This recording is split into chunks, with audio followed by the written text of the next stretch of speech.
அல்லாஹ்வின் தூதர் நபி முஹம்மது ஸல்லல்லாஹு அலைஹி வஸல்லம் அவர்களுக்கு எல்லா நல்ல காரியங்களிலும் தனது வலப்பக்கத்தை முற்படுத்துவதில் அதிக விருப்பம் காணப்பட்டது.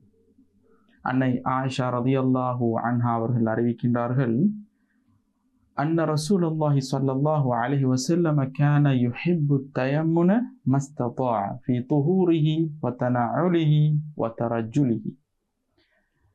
இந்த ஹதீஸ் புகாரி கிரந்தத்தில் 5380, முஸ்லிம் கிரந்தத்தில் 268, அதே நேரத்தில் அபுதாவுத், நசாய், இப்னு ஹிப்பான் போன்ற கிரந்தங்கள் எல்லாம் பதிவு செய்யப்பட்டிருக்கக்கூடிய ஒரு ஹதீஸ்.